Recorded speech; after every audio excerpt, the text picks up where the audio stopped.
Hello बच्चों, कैसे हैं? आपका हमारे official YouTube channel time to learn concept में बहुत बहुत स्वागत है। दोस्तों, आज का वीडियो पार्ट नंबर 2 है वॉइस चैप्टर का। और जो भी बच्चे इस चैनल पर नए हैं वो कृपया इस चैनल को जरूर सब्सक्राइब करें, लाइक करें और अपने दोस्तों के साथ शेयर भी करें।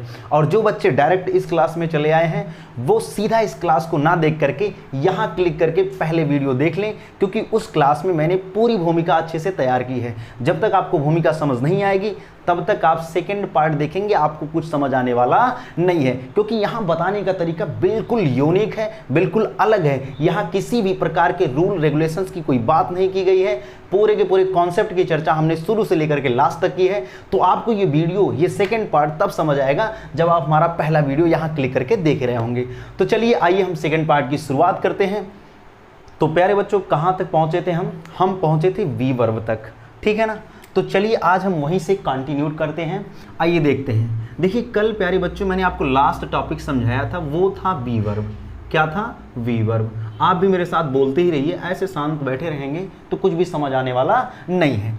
तो वी वर्ब, देखिए जो वी वर्ब है एक्चुअल में ये होता क्या, पहले इसको समझना इंपॉर्टेंट है। अगर हम कहीं पर प्यारे बच्चों वी शब्द का ही प्रयोग करते हैं तो ये बी एक प्रकार का वर्ब है। इसे कैसा वर्ब कहेंगे? इसे कहते हैं base form of verb. Base form of verb, ये हमारा बेस फॉर्म ऑफ वर्ब है। देखिए, वर्ब की अवस्थाएं तो होती हैं, लेकिन वो अवस्थाओं का निर्माण किस वर्ब से हुआ है वही वर्ब हमारा बेस फॉर्म कहलाता है उस वर्ब का, ठीक है ना। यानी बी अगर स्वयं में आया प्यारे बच्चों तो ये बेस फॉर्म ऑफ वर्ब ही होगा, इसके अतिरिक्त कुछ नहीं होगा। अच्छा, अब आप कहेंगे सर अवस्था क्या होती है? तो बिल्कुल इस बी वर्ब की ढेर सारी अवस्थाएं चलती है, जैसे आप first form, second form, third form, ING form, singular form, plural form, ये सारे फॉर्म्स आप पढ़ते हैं। बिल्कुल इसके भी वो सब फॉर्म्स हैं। आइए देखते हैं और इसको नोट डाउन करते हुए चलिएगा। मैंने आपको पहले ही वीडियो में डिस्क्लेमर दे दिया था कि आप कॉपी पर लेके बैठिए और बेहतर से तरीके से समझने की कोशिश कीजिए और लिखते भी चलिए, कॉपी बनाते चलिए। आपको पूरा भी टाइम देंगे हम लिखने का। तो चलिए देखिए, इसका फर्स्ट फॉर्म क्या होता है प्यारे बच्चों। पहले हम इसके फर्स्ट फॉर्म का जिक्र करेंगे, फिर हम इसके सेकंड फॉर्म का जिक्र करेंगे, फिर हम इसके थर्ड फॉर्म का भी जिक्र करेंगे और फिर हम इसके आईएनजी फॉर्म का भी जिक्र करेंगे। समझ गए आप ना? ठीक है, तब हम इसके आईएनजी फॉर्म का भी जिक्र कर रहे होंगे। आइए देखिए, बी वर्ब का जो फर्स्ट फॉर्म होता है प्यारे बच्चों वो होता है हमारा इज, एम और आर होता है, ठीक है ना। बोलते रहिए साथ साथ। फर्स्ट फॉर्म क्या होता है बी वर्ब का? Is, am, are. Second form क्या होता है प्यारे बच्चों? इसका सेकेंड फॉर्म होता है वाज और वर। वाज और वर। इसका थर्ड फॉर्म क्या होता है प्यारे बच्चों? इसका थर्ड फॉर्म होता है बीन। क्या होता है? बीन होता है। Very good. आईएनजी फॉर्म क्या होता है उसको भी जान लेते हैं, ठीक है ना। बी इसका बेस फॉर्म होता है, उसमें आईएनजी जोड़ देंगे, हो जाएगा बीइंग, ठीक है ना। तो आशा है कि आप इस बात को समझ गए होंगे कि बी का first form, second form, third form और आईएनजी फॉर्म क्या होता है। बिल्कुल एकदम फटाक से रिवाइज करते हैं। Is, am, are first form, was were second form, been third form और बीइंग जो होता है वो आईएनजी फॉर्म होता है। आप इसको फटाक से कॉपी कर लीजिए। चलिए आइए अगले टॉपिक पर चलते हैं। ये बहुत इंपॉर्टेंट है प्यारे बच्चों। जो लोग रटने का नाम लेते हैं ना, अगर वाकई में इस बात को बेहतर तरीके से समझ गए, उनको रटना ही नहीं है, ठीक है ना। पैसिव वॉइस बनाने के लिए तमाम प्रकार के वीडियोस लोग देखते हैं जा करके, और वहां पर एक ही प्रकार का रट्टा बता दिया जाता है कि अगर एक कदम आगे की सहायक क्रिया, एक कदम आगे की सहायक क्रिया। ऐसा कुछ नहीं है, ऐसा कुछ है ही नहीं। आप देखेंगे हर बार मैं पैसिव वॉइस बनाते समय इसी बी वर्ब का ही प्रयोग करूंगा, और यही पांचों चारों जो आप देख रहे हैं ना यहाँ पे, यही सभी प्रयोग में आने वाले हैं। तो चलिए, यहाँ तक तो कॉपी हो गया। चलिए आइए नेक्स्ट कॉन्सेप्ट पर चलते हैं। अगली चीज को हम समझ रहे होते हैं। तो चलिए प्यारे बच्चों, आइए अगले टॉपिक पर चलते हैं। अब देखिए, आपको पैसिव वॉइस बनाने के लिए सबसे महत्वपूर्ण चीज क्या है वो भी जान लेना है। देखिए, जैसे हमारा जो प्रोनाउन होता है, प्रोनाउन, ठीक है ना। ये प्रोनाउन क्या होता है भाई? इसका ऑब्जेक्टिव केस कहीं लगता है तो कहीं सब्जेक्टिव केस लगता है। यानी कहीं ना कहीं इस प्रोनाउन केस के बारे में भी जानना बड़ा इंपॉर्टेंट है। यानी जब तक हमको इस प्रोनाउन केस के बारे में नहीं पता होगा तब तक हम पैसिव वॉइस कहीं ना कहीं गलत ही कर रहे होंगे। ये बहुत इंपॉर्टेंट हो जाता है। चलिए देखिए, एक क्या होता है इसका, हालांकि कई केस इसके चलते हैं, ठीक है ना, लेकिन यहाँ पर हम आपको बेसिकली केवल दो ही प्रकार के केस का जिक्र करेंगे। एक सब्जेक्टिव केस का, यानी जब हम प्रोनाउन का प्रयोग सब्जेक्ट के रूप में कर रहे होंगे, और दूसरा होता है प्यारे बच्चों हमारा ऑब्जेक्टिव केस, ठीक है ना। एक होता है हमारा ऑब्जेक्टिव केस और दूसरा हो गया सब्जेक्टिव केस। ये दोनों मैंने लिख दिया। सब्जेक्टिव केस का मतलब जब प्रोनाउन का प्रयोग सब्जेक्ट के स्थान पे होगा तो सब्जेक्टिव केस का होगा, और जब हम उसका प्रयोग ऑब्जेक्ट के स्थान पे करेंगे तो वो ऑब्जेक्टिव केस हो जाएगा, ठीक है ना। यहां बेसिकली हम जिस प्रोनाउन की चर्चा कर रहे हैं वो हमारा पर्सनल प्रोनाउन होता है, और पर्सनल प्रोनाउन के ही शब्द सब्जेक्ट और ऑब्जेक्ट के रूप में आकर के प्रयोग किए जा रहे होते हैं पैसिव वॉइस के भीतर। तो देखिए सब्जेक्टिव केस में हमारा पहला जो आता है प्यारे बच्चों वो होता है आई। आई का ऑब्जेक्टिव केस क्या होता है? मी। बिल्कुल मेरे साथ बोलते रहिए, आई का ऑब्जेक्टिव केस क्या होता है? मी होता है। वी का क्या होता है? अस। वेरी गुड, ठीक। यू का क्या होता है? यू देखो बहुत आसान है, यू का तो ऑब्जेक्टिव सब्जेक्टिव दोनों सेम सेम है, आप देखते रहिए यहाँ पे। तीसरा, इसके बाद चौथे नंबर पर आएंगे हम, ही का सब ऑब्जेक्टिव केस क्या होता है? आप कहेंगे सर हिम होता है। अच्छा सी का बता दो फिर, अगर इतना आता है तो। सी का कहेंगे सर आप हर है। वेरी गुड, बहुत अच्छी बात है। इट का क्या होता है? इट का जो होता है वो होता है इट। वेरी गुड, यहाँ तक समझ में आ गया ना। और लास्ट में आपका प्यारे बच्चों है दे। क्या है? दे। दे का ऑब्जेक्टिव केस क्या होता है? जोर से बोलिए और जोर से, देम। वेरी गुड, चलिए एक बार फटाक से रिवाइज करते हैं। आई का होता है मी, वी का अस, यू का यू, ही का हिम, सी का हर, इट का इट और दे का देम होता है। बिल्कुल जल्दी से आप इसको नोट डाउन कर लीजिए, ये बहुत इंपॉर्टेंट है आपके पैसिव वॉइस के लिए, ठीक है ना। तो आपको समझ आ गया, चलते हैं नेक्स्ट टॉपिक पर। तो चलिए प्यारे बच्चों, आपको यहाँ तक भी सारी चीज़ें क्लियर हो गई होंगी। इन सब चीज़ों को एक बार रिवाइज कर लीजिएगा वीडियो को पॉज करके। फिर इसके बाद जो हम बनाना सिखा रहे हैं आपको, पैसिव वॉइस कैसे बनता है बी वर्ब की मदद से, और जो मैंने प्रोनाउन केस बताया, इसके पहले जो मैंने कॉन्सेप्ट समझाया, उन सब की मदद से अब देखो कितनी आसान से और कितने बेहतर तरीके से हम यहाँ पर पैसिव वॉइस सीख रहे होंगे। तो चलिए आइए, सबसे पहले आपकी जो सिलेबस में मेंशन है वो है प्यारे बच्चों टेंस का पैसिव वॉइस, ठीक है ना। आपके सिलेबस में टेंस का ही पैसिव वॉइस आना है, ठीक है ना। इसके इतर अगर कुछ आएगा तो हम आपको बताएंगे ही। टेंस है, टेंस के बाद आपका सेंटेंस होता है अलग प्रकार का, उसका भी बनता है। और उसके अतिरिक्त भी कुछ स्पेशल टाइप के भी कभी कभी एक दो बार देख लिया गया आपके बोर्ड एग्जाम्स में, हालांकि आना नहीं है, ठीक है ना, लेकिन फिर भी हम आपको वो सब भी कराते हुए चलेंगे। 1% भी अपनी तरफ से हम कोई कमी नहीं रखने वाले हैं, बस आप पढ़ते रहिए। तो चलिए देखिए, टेंस है तो सबसे पहला टेंस आप जो पढ़ते हैं प्यारे बच्चों वो होता है हमारा प्रेजेंट इंडेफिनिट टेंस। तो आज हम प्रेजेंट इंडेफिनिट टेंस का पैसिव वॉइस बनाना सीखेंगे, ठीक है ना। प्रेजेंट इंडेफिनिट टेंस, समझ गए? वेरी गुड, यहाँ तक समझ आया। अब देखिए प्रेजेंट इंडेफिनिट टेंस, ठीक। काफ़ी बच्चे भी यहाँ से रटने की कोशिश करेंगे, रटना ही नहीं है, बिल्कुल नहीं रटना है। आप ध्यान रखिएगा, यहाँ जो प्रेजेंट होता है प्यारे बच्चों, ये टाइम को रिप्रेजेंट कर रहा होता है। किसको रिप्रेजेंट कर रहा होता है? टाइम को, ठीक है ना, यानी प्रेजेंट टाइम हो गया, समझ गए आप। और जो इंडेफिनिट है ये एक्शन को रिप्रेजेंट कर रहा होता है, समझ गए आप ना, ठीक है। और कितने बच्चे ऐसे हैं हमारे जो किसी भी वाक्य को देख करके ऐसे सीधा सीधा क्रियाओं की मदद से टेंस पहचान लेते हैं। अगर नहीं पहचान पाते हैं तो यहाँ आप देख रहे हैं ना, यहाँ पे मेरा हाथ देख रहे हैं ना, यहाँ पर इस वीडियो पर क्लिक करके आप कैसे मात्र 3 सेकंड में 2 सेकंड में टेंस पहचाने, वहाँ मैंने पूरे 15 मिनट की वीडियो में एक्सप्लेन कर रखा है। आप वहाँ जाके उस वीडियो को देख लीजिएगा, फिर आप इस बात को समझ पाएंगे कि मैं यहाँ क्या लिखने की कोशिश कर रहा हूँ। टाइम और एक्शन प्यारे बच्चों मिलकर क्या हो जाता है?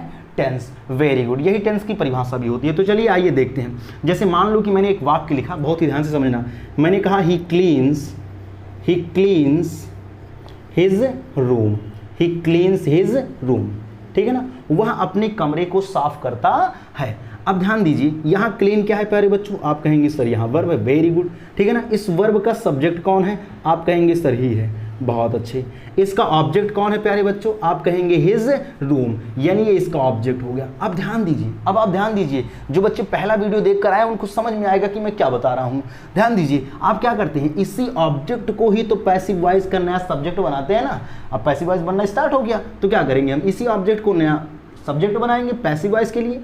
तो हिज रूम हमारा सबसे पहले चला आता है, लिख दिया हमने, कोई दिक्कत? ठीक। अब देखो ये साफ करने का काम किसके द्वारा किया जा रहा है? ही के द्वारा। तो यानी इस बात को हम कैसे लिखेंगे? यहाँ जो मेन वर्ब होता था, हम आपको क्या बताए थे, हमने कहा था इसका हमेशा थर्ड फॉर्म यूज किया जाएगा, क्लीन्ड।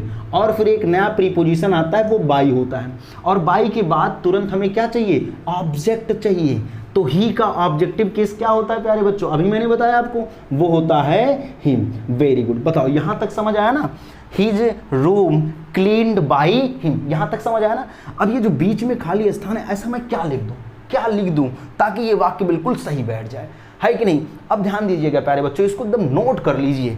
जिस प्रकार का वाक्य हमारा एक्टिव वॉइस हो, ठीक है ना, अगर एक्टिव वॉइस अफर्मेटिव है तो पैसिव वॉइस भी अफर्मेटिव हो।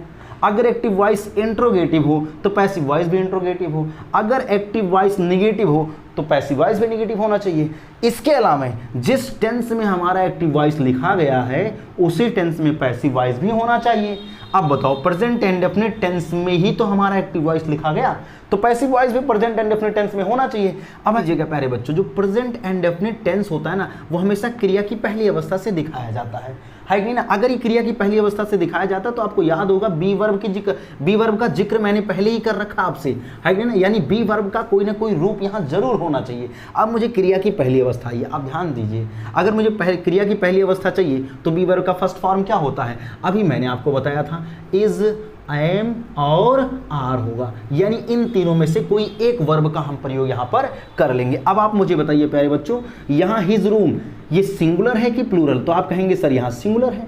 अगर ये सिंगुलर है तो आप मुझे बताइए सिंगुलर सब्जेक्ट के लिए कौन सा वर्ब आप यूज़ करेंगे, तो आप कहेंगे सर इज, ठीक है ना, ये तो बच्चे को पता है इज का यूज़ किया जाना, वेरी गुड। तो यहाँ हम क्या यूज़ कर देंगे प्यारे बच्चों, इज। तो अब देखिए हिज रूम इज, उसका कमरा है, क्लीन्ड बाई हिम, उसके द्वारा साफ किया गया, उसके द्वारा साफ किया गया, उसका कमरा है मतलब उसके द्वारा उसके कमरे को साफ किया गया, है ना, ये बात है। तो देखिए बिल्कुल आपका पैसिव वॉइस बनके तैयार है।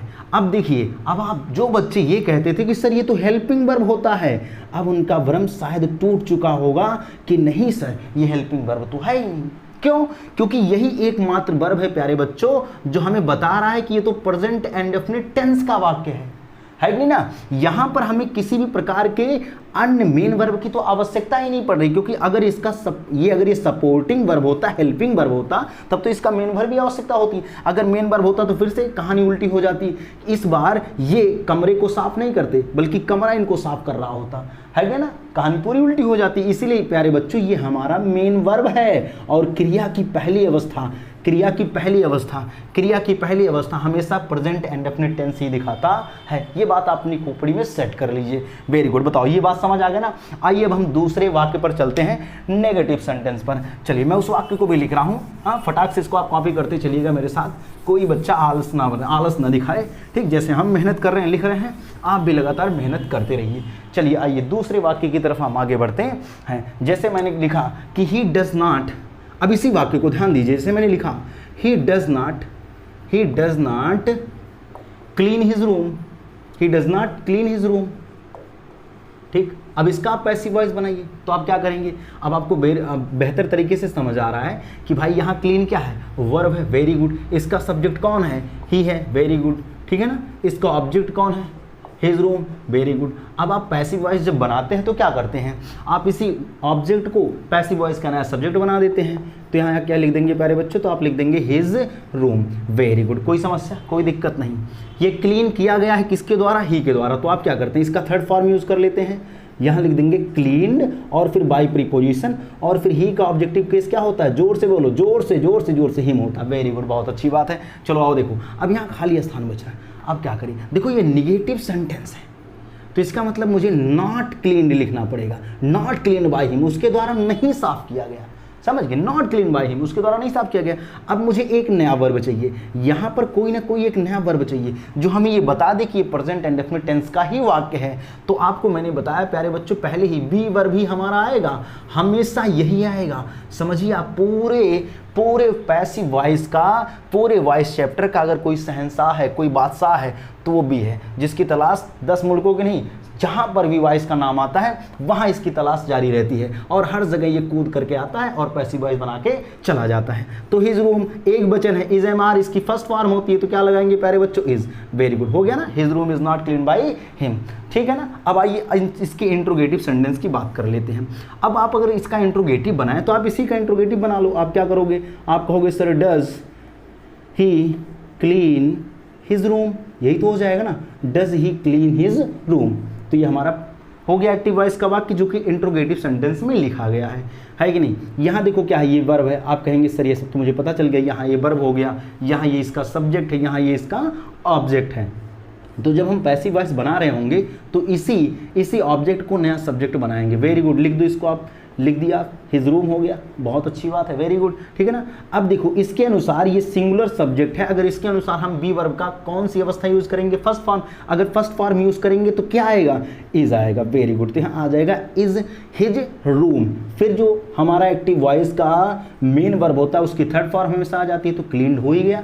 फिर आप बाई प्रीपोजिशन का यूज करते हैं और लास्ट में इस सब्जेक्ट का ऑब्जेक्टिव केस लगा देते हैं। तो ही का ऑब्जेक्टिव केस प्यारे बच्चों क्या हो जाता है, हिम। और लास्ट में क्या लगा देंगे, क्वेश्चन मार्क, वेरी गुड। देखिए मैंने आपको बताया था ना, अगर अफर्मेटिव होगा तो अफर्मेटिव, निगेटिव होगा तो निगेटिव, अगर इंट्रोगेटिव होगा तो इंट्रोगेटिव। तो ये आपका प्रेजेंट इंडेफिनिट टेंस का तीनों प्रकार के वाक्यों का कैसे पैसिव वॉइस बनाते हैं वो हो गया।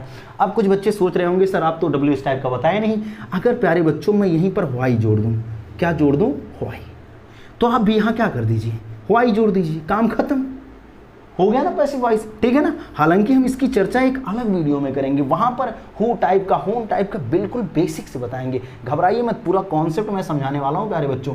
मेरे चैनल का नाम जैसे है टाइम टू लर्न कॉन्सेप्ट्स, वैसे मैं आपको कॉन्सेप्ट के साथ हर चीज को समझाने वाला हूं। तो आशा है कि आपको ये बात समझ आई होगी। चलिए अगले टेंस पर आगे बढ़ते हैं। चलिए अगले टेंस पर चलते हैं प्यारे बच्चों। अगला जो टेंस होगा हमारा वो होगा present continuous tense. Present continuous tense, ठीक है ना। सभी लोग नोट करते चलेंगे, इस चीज़ को बेहतर तरीके से समझना है हर चीज़ को हमें। प्रेजेंट दिखाने के लिए हमेशा क्रिया की पहली अवस्था चाहिए, आपको मैंने पहले ही बता रखा। कॉन्टिन्यूअस अगर प्यारे बच्चों मुझे दिखाना है तो क्रिया की पहली अवस्था में क्या चाहिए, ING, वेरी गुड, ठीक है ना। ये होता है टाइम, ये होता है एक्शन, टाइम और एक्शन मिलके क्या बना देते हैं, टेंस। यानी नाम बिल्कुल सही रखा गया, सोच समझ के रखा, कोई टेंशन नहीं है नाम में। आइए चलिए हम इस प्रेजेंट कॉन्टिन्यूअस टेंस का पैसिव वॉइस कैसे बनाते हैं उसका जिक्र कर लेते हैं। चलिए हाँ, जैसे हमने लिखा बच्चों, जैसे मैंने लिखा कि he is washing his car, he is washing his car, वो अपनी कार धो रहा है, साफ कर रहा है, ठीक है ना। यहाँ वॉश जो है ये हमारा वर्ब है, ठीक। इस वर्ब का कर्ता कौन है, तो आप कहेंगे सर ही है, वेरी गुड। तो यहाँ ये सब्जेक्ट बन के बैठ गया, ठीक है ना। इसका प्रभाव कौन झेल रहा है, इस हिज कार, साफ कौन हो रहा है, हिज कार, इसका मतलब ये ऑब्जेक्ट हो गया, ठीक है ना। सब्जेक्ट ऑब्जेक्ट आप पहचान ले गए, यही तो बहादुरी का काम है। अब समझिए ये हमारा प्रेजेंट कॉन्टिन्यूअस टेंस का वाक्य है कि नहीं, ये तो देख लो। इज एम क्रिया की पहली अवस्था, ये क्रिया की पहली अवस्था में ING है कि नहीं ना। अगर क्रिया की पहली अवस्था तो वो दिखाएगा प्रेजेंट, क्रिया की पहली अवस्था में ING तो वो बन जाएगा कॉन्टिन्यूअस, यानी प्रेजेंट कॉन्टिन्यूअस टेंस का वाक्य है। पैसिव वॉइस बनाते हैं, आइए पैसिव वॉइस भी हमारा प्रेजेंट कॉन्टिन्यूअस टेंस का ही होना चाहिए। अफर्मेटिव होना चाहिए। हिज कार को आप सबसे पहले लिख देंगे यहाँ पर, वेरी गुड, हिज कार को आपने पहले लिख दिया। अब क्या करते हैं आप, ये जो मेन वर्ब होता है एक्टिव वॉइस का, हमेशा थर्ड फॉर्म इसका यूज कर लिया जाता है, तो यानी इसका मतलब ये वाज्ड होगा, ठीक है ना। अच्छा, ये कार्य जिसके द्वारा किया गया, बाई प्रीपोजिशन के तुरंत बाद उसका ऑब्जेक्टिव केस यूज कर लेते हैं। तो ही का ऑब्जेक्टिव केस क्या होता है, आप कहेंगे सर हिम होता है, वेरी गुड। यहाँ तक समझ आया ना। अब हम क्या करें, देखिए हमें प्रेजेंट भी दिखाना है, कॉन्टिन्यूअस भी दिखाना है, ठीक है ना। तो प्रेजेंट दिखाने के लिए हम यही वर्ब यूज कर लेते हैं, अलग से कोई वर्ब नहीं लेंगे। हम प्रेजेंट दिखाने के लिए इसी वर्ब का ही यूज कर लेंगे।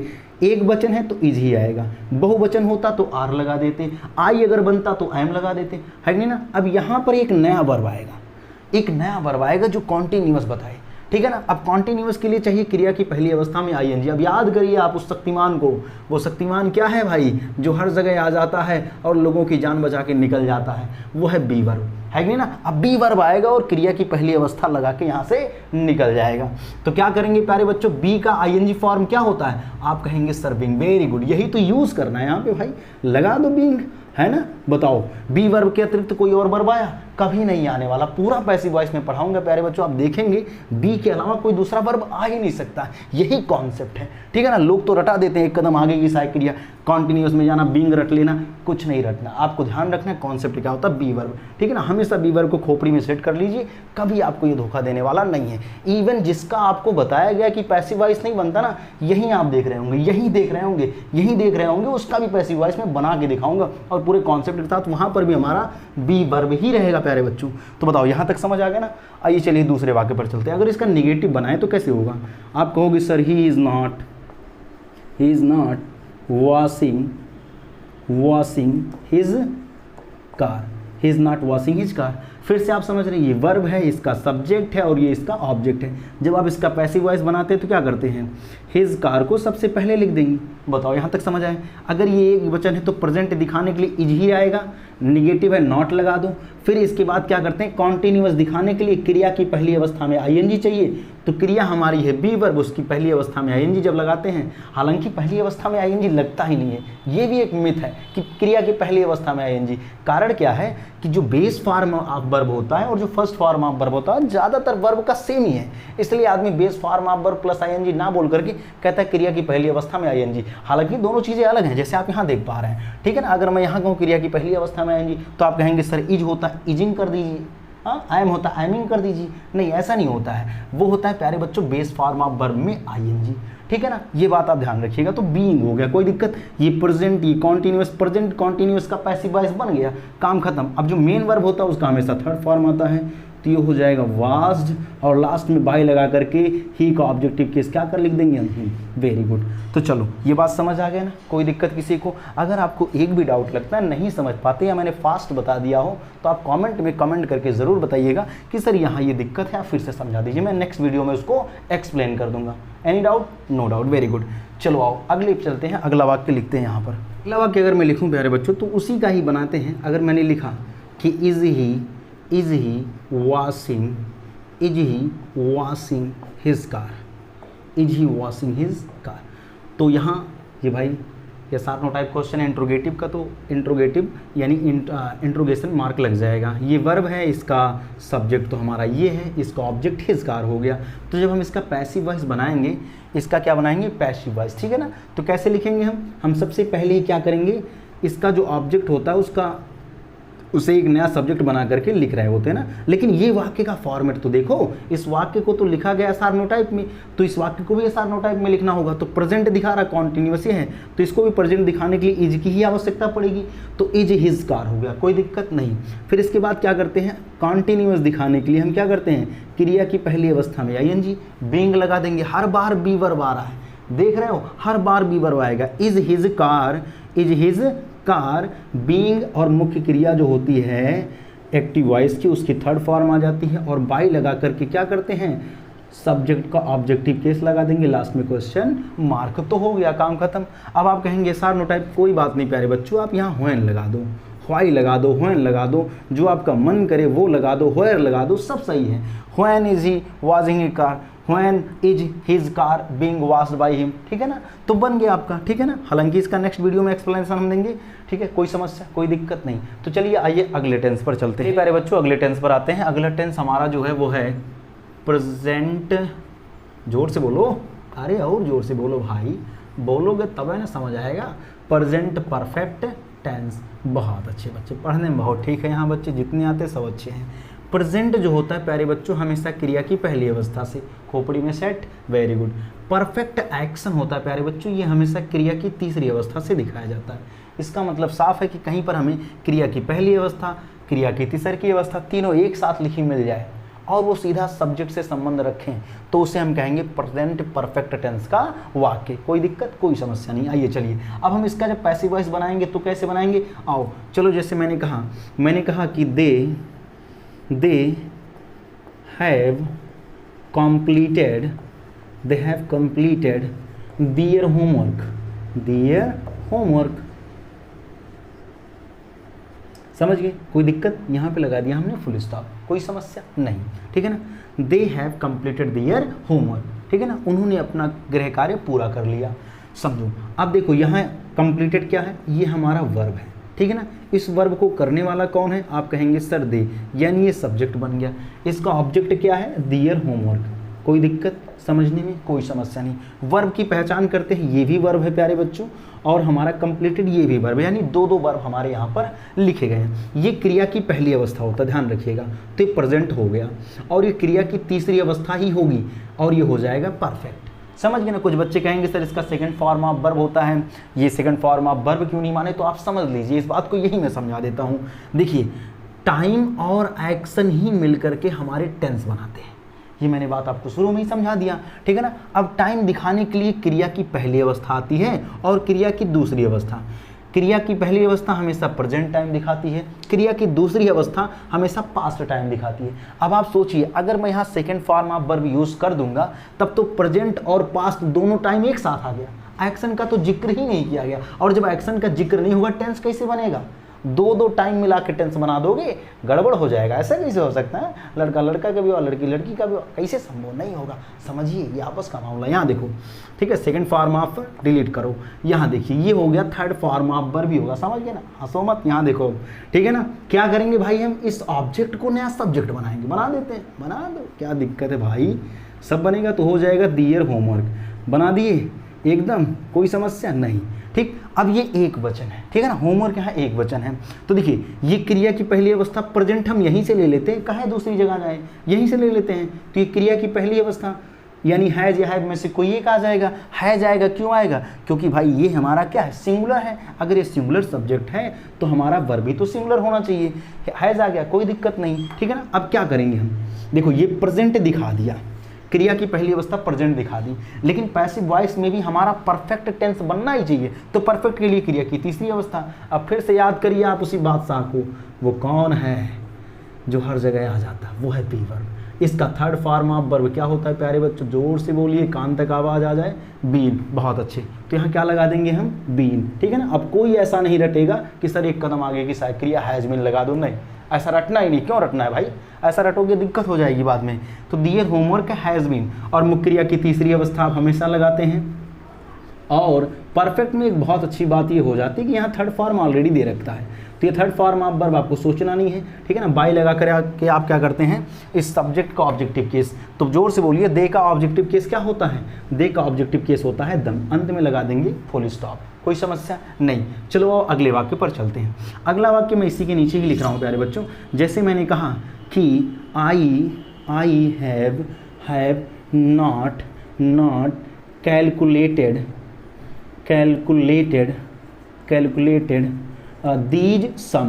these sums। I have not calculated these sums. अब आप ध्यान दीजिए, यहाँ कैलकुलेटेड वर्ब है, ये कैलकुलेट किसके द्वारा किया जा रहा है? आई के द्वारा। इसका ऑब्जेक्ट कौन है? These sums. Very good. ये निगेटिव सेंटेंस है तो पैसिव वॉइस भी निगेटिव होना चाहिए। तो दीज सम्स को प्यारे बच्चों क्या करेंगे, हम सबसे पहले ले आकर के लिख देंगे, ठीक है, कोई समस्या नहीं। अब बताओ ये सिंगुलर है कि प्लूरल? आप कहेंगे सर प्लूरल।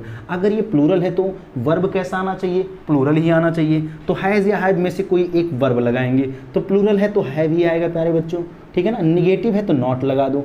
फिर हमें पैसिव वॉइस के लिए एक नए वर्ब की आवश्यकता होगी, और जब हम परफेक्ट का बना रहे होते तो क्रिया की तीसरी अवस्था की आवश्यकता होती है, बी वर्ब फिर से आएगा।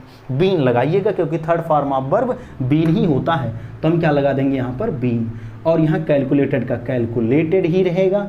और बाई लगा करके आप क्या करते हैं? सब्जेक्ट का ऑब्जेक्टिव केस लिखते हैं। आई का ऑब्जेक्टिव केस क्या होता है? जोर से बोलो, प्रेम से बोलो, मिलके बोलो, सारे बोलो, मिल लगा दो, कोई दिक्कत नहीं, कोई समस्या नहीं। चलो यहाँ तक समझ आए। आइए चलिए इंट्रोगेटिव सेंटेंस हम बताते हैं। अब इंट्रोगेटिव सेंटेंस की बात कर लेते हैं। तो जैसे मान लो मेरे बच्चों मैंने लिखा कि हैज़ सी स्लैप्ड हिम,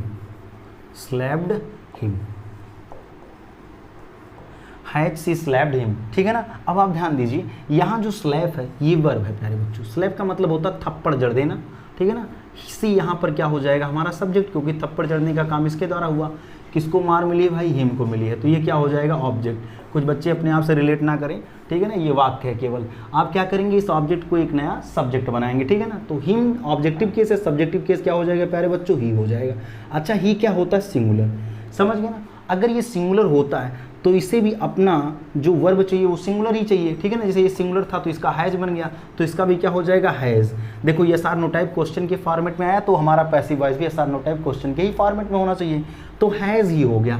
इसके बाद क्या करते हैं? इसके बाद हमें मेन वर्ब की आवश्यकता है। मेन वर्ब के लिए हमेशा बी वर्ब ही आएगा। बार बार मैं आपको बता रहा हूँ, इसका थर्ड फॉर्म क्या होता है? बीन। Very good. इसके बाद आप क्या करते हैं? एक्टिव वॉइस का जो वर्ब होता है, मेन वर्ब होता है, उसका हमेशा थर्ड फॉर्म आएगा।